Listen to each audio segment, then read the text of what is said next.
Bing bong. Nice flippin' choice. What's up, you glamping gurus? It's Garrett Brown from the Nice Flippin' Choice channel, back again with another essential glamping video if you're building your glamp site or have even thought about it. Now, I've been working on my site design for the past 6 months now on my glamp site. I have about 10 acres near Houston, Texas, where I'm building a geodome, another structure in the back that I'm not gonna talk about yet because it's a surprise, a couple glamping tents, and I have my main house on there. Now, while I've been going through this journey, there's a lot of things that have popped up that I did not expect to pay for that you really don't have a choice with. And there also are a lot of things that you actually can do to save money in the long run if you think about it up front. But today we're gonna talk about a few things that are relatively inexpensive and that will help tremendously in building up your glamp site. Some of them help with the functionality, and some of them help with just the overall guest experience. It's a little overcast today, but I had to get a little bit off my screen, but that does not change the fact. Gone are the days when you can just list your place, put it out there with some basic improvements and hope that everybody comes running and they leave rave reviews because they're just something different. We got to put some work in now. Now, I graduated from the University of Houston Hilton College, which is the hotel and restaurant management program. So I have a degree in the hospitality business and quite a bit of experience in it. And without a doubt, besides making sure your place is clean, the guest experience will bring so many people back or turn others away if it goes bad. Now, while I cover these 5 different topics, if you're finding this type of information valuable, please subscribe to the channel and leave a comment for the algorithm to know that I'm actually doing something of useful with my time and helping a few people out there in the glamping community so that we can build this all up together and get a really strong industry for all of us to move forward. We need to weed out those bad apples. Some waffle fries. So I bought my first dome. It's a 426 square foot dome from Pacific Domes. I have an AC unit and other things like that. But being in Houston, Texas, I knew that the heat and humidity was going to be a problem. Pacific Domes does sell an inside liner that is supposed to help add R value into the dome and really help with a lot of winter items and things like that if you're in a more cold climate. But the liner is $18,000. What? That's basically what I paid for the dome just to come over here, shipped everything along with the architecture plans. As my neighbor down the road said, you could buy a lot of electricity for $18,000. And I started to think, he's actually right. Wow. So I passed on the liner. I put a 2-ton mini split unit inside the dome with the help of my HVAC person, and it really has helped heat and cool the unit overall. But we're just in the spring, and there's 2 windows that catch a lot of sunlight with how they align up. So one thing to pay attention to is where your sun sets and rises and where a lot of your heat is coming in, because this will really help you determine how you can combat this if you're in a hotter climate like me. One of my bright ideas that I came up with, I don't know if it's bright, but you could consider it if you want to. My girlfriend said it was bright, maybe she just likes me. We decided to install one of these UV blocking canopies over top of the dome. Now there's a few reasons I did that. As you can see, see if I can get it up there, there's a window here and a window on this other side too. And how my sun sets, it rises right across those windows. And it gets pretty hot when that sun is baking into those windows. I did buy some UV tint to put over the windows, but I actually ended up deciding that this might be my best idea. Why? Let's talk about cost and feasibility factor here. Now, I have some really good contractors out in the area, and I made a lot of different connections. If you haven't watched a video on how to find contractors or help in your area, I will link it below. So I gave some really valuable insight on how exactly I figured out in a small town finding the most dependable people, because there's really not a ton, I'll be honest. I had my contractor put up these 2 24-foot poles into the ground, pretty far deep. We used 10 bags of 80-pound concrete, and then I tied it to also this big oak tree that I have here. I think it's an oak tree. Now, overall, the cost for doing all of this work with the canopy that blocks out about 95% UV rays and the 2 poles delivered and other things like that, I probably got in at about $1,500. Could have done it a little less a few other ways if I'd have done the work myself, but I like giving my subcontractors some work when I can, just to keep them on my side and always have them ready for me when I do need something even small. He was able to put up these poles and do a few odd jobs for me that I needed already around, and he just did them for free because I was already paying him to do all this work. Now, while I've only had this up for a couple weeks, I already know tremendously how much this is going to help prolong the life of this canvas from keeping sunlight off of it, helping with the dirt and grime that goes on the canvas, because I have to wash it once a week usually already just to get bird poop off, pollen, other things like that, and will tremendously help with cooling the unit during the summer. It looks pretty cool too. I'm not against it. Makes it a little more unique.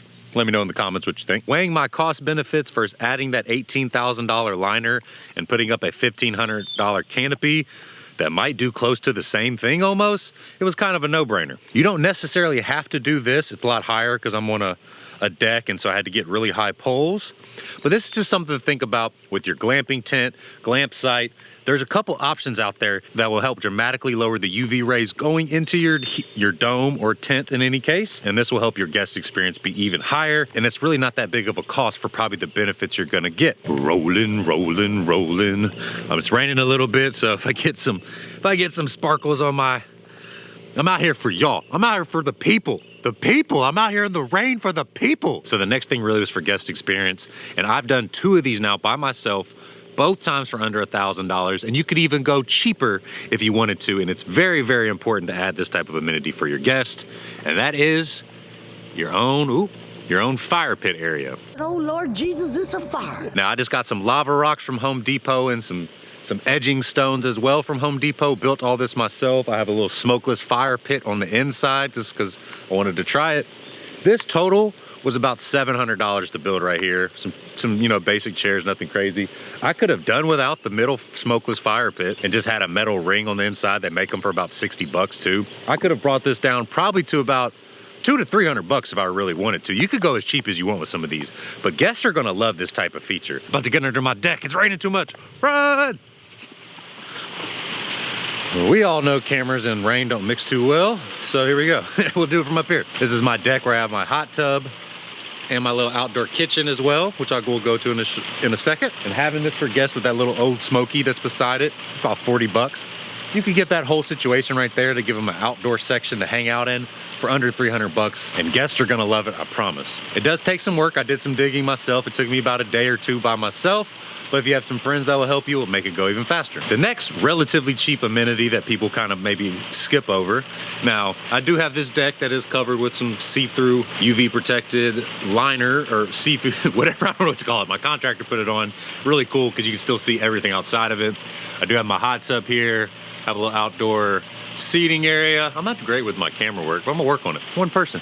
I'm just a man. Under here is a Cuisinart. Cuisinart? I don't know, let me get this cover off of it. It's a 3-in-1 gas grill, griddle, and pizza oven. Pretty cool. I got it from Kohl's. Kohl's has tons of deals all the time. I always bring something back from Amazon. They give me coupons. I think one day I ended up getting 40% off on this. And it was about 150 bucks total, and it works great. You have your pizza oven here. It folds up into a grill. 3-in-1. This allows me to include a VIP package where I can include pizza dough, some toppings, other things like that that are hard to get out in the areas that we're in. Makes the guest experience tremendous, and I'll be able to make extra income off the VIP package. I'll have package 1, package 2 that's a little higher. Each one will be baked in with about 30 to 40% profit in them if people want me to do them, or they obviously have the option themselves to just come out and use it. Now, I will provide the propane and I will sink that into the cost. And I have two different tanks sitting there, so that way if one runs out, I have the next one. And I'm out here in the property quite a bit. These type of little touches are gonna tremendously increase your guest experience, because I'll be honest, starting wood fires and charcoal grills all the time are not the easiest, especially if the weather's bad like this. You can have an area for them that is covered, maybe a small kitchen deck. You can do something like this on your own or with a handy person for a couple $1,000 if you wanted something nice like this, or you might even have an area that you could build something out in. This is all gonna be according to your budget and your site design, which you'll be able to figure out what exactly would work for you. Now, while it is still raining and I have quite a bit of footage though, that I will be popping up on the screen right now. Pop, pop, pop, pop. Adding these types of murals, that's my well house right there. I posted this on TikTok and people thought that was my actual Airbnb place. Why would you do that? Looks like shit. Someone, I hate to break it to y'all, that's just where my water comes from. Nobody lives in there. So I decided to paint murals with my friend that's a painter and put some things on there. That way people will tag us on Instagram, have more Instagrammable things. People want anything trendy that they can send to people, and people will be able to get nowhere else. There's a lot of local artists and painters out there that are capable of doing that type of work. I had them do a few murals around the well house, a mural on the inside door as well, and ended up to about $1,200 to $1,500 with paint, materials, time, labor, and everything else like that. But these things are gonna add a ton of value to your place and really make it stand out and be unique. That's what we're going for in these type of spaces now. A lot of competition has come out. You want to figure out how you can stand out. Can't see it right there. Oh, I'm out the way. And I will flash it up on screen because I do have a video making the whole thing myself. But I also put my own putting green up there. I put another one up at the front too. I tried different styles, different budgets. I spent about $800 on this nicer one here, and I spent about $400 to $500 on the one up there. I will say that this putting green turned out tremendously better because it was my second one. I had a lot more experience. I had some help too. It wasn't just me by myself, but I will link both of those in the description as well if you want to check out how I built my own putting greens that were relatively inexpensive and will give people something to do. There's a lot of options though. You don't have to do, I don't keep pointing and it's just harder because it's funny how it's so sunny right now and it's still raining. That is some Texas weather for you, I will say that for sure.